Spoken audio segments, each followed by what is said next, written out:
Welcome back to The Explainer. Today we're diving straight into one of the most confusing paradoxes of modern life.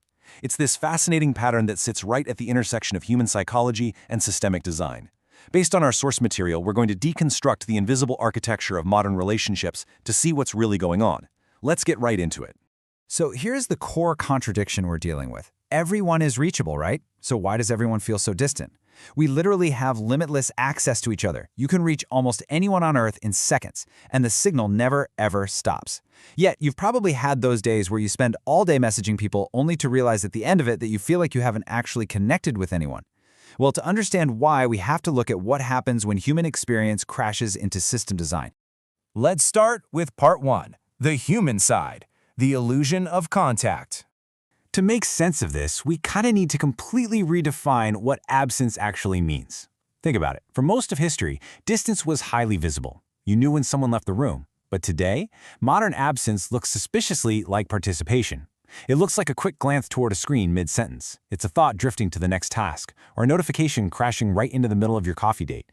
The body is sitting right there in front of you, sure, but the attention is miles away. It's constant visibility, but with absolutely zero intimacy. Essentially, observation has replaced participation. The modern world feeds us this endless stream of data about people. You see their updates, you know exactly what they had for lunch, and your brain basically tricks you into believing you know what's happening in their lives. But here's the catch. Familiarity is just masquerading as intimacy. We've largely stopped participating in people's lives and started just monitoring them. And as we know, true relationships are built through mutual presence, not just keeping up with status updates. Moving on to part 2, the system side, the architecture of access. Let's look under the hood at the mechanical design beneath all these interactions. Here is the hard truth of the system. Access does not equal presence. From a purely technological standpoint, the problem of distance has been permanently solved. Information is instant and access is incredibly abundant. But access merely determines whether a connection is possible. It's presence and attention that determine whether a connection is actually experienced. Building on that idea, available does not equal here.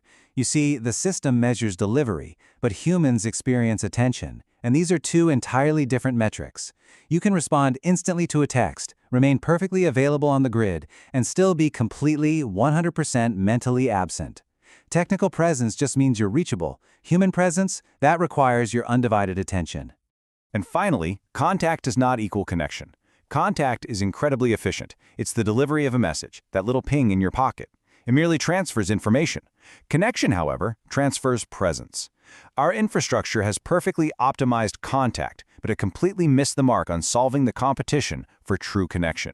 Which brings us to part 3, the integration, the division of the moment. This is the exact crash point where human emotion and systemic design collide. For most of human history, a moment had very clear boundaries. A conversation was just a conversation. Today, a single moment is fractured into multiple competing destinations. Just look at this breakdown. Astoundingly, only about 30% of our capacity actually goes to the conversation right in front of us. The rest is totally hijacked. 25% to notifications, another 25% to anxiety over unfinished tasks, and 20% just anticipating the next message. Attention rarely leaves all at once anymore. It just kind of leaks out in fragments. This creates what our source calls the disappearance of arrival.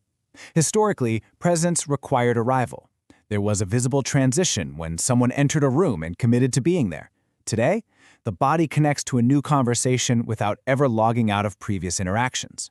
The mind just starts negotiating, evaluating other digital options while you're nodding along, and the moment just fragments. What we lack isn't communication.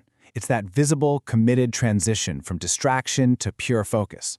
The end result is that partial presence is now our default setting. Nobody consciously decides to divide the moment. It's just expected.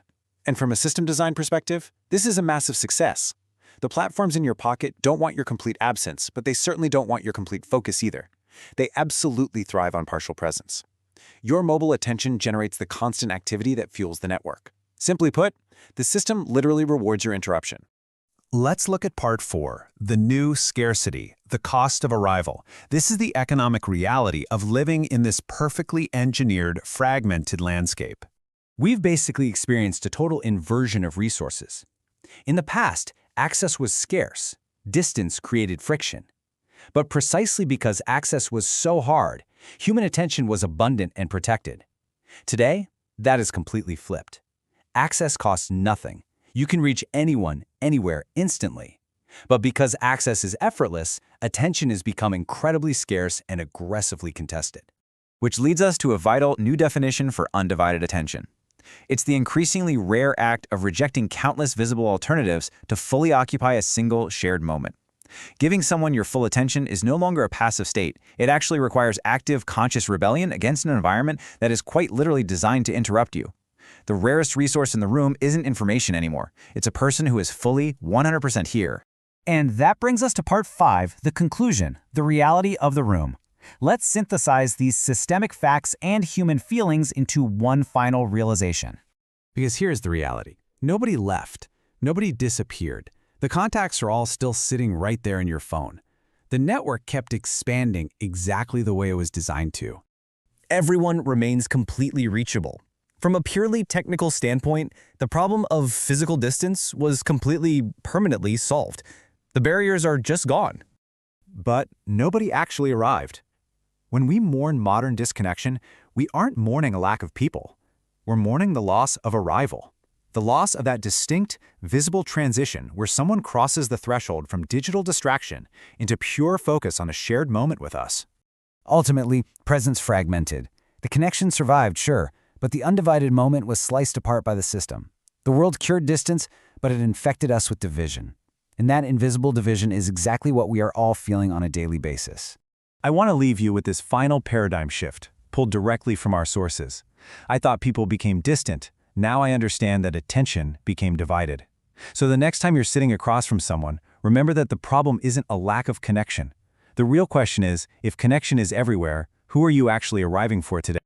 As always, we've been looking at this through the lens of the protocol Multiverse. The Punchline Protocol explores the price of being human. The Dark Side Protocol explores the system behind it. And today's explainer, the Debrief Protocol, looked at the integration, the process that became you. 3 perspectives, 1 reality.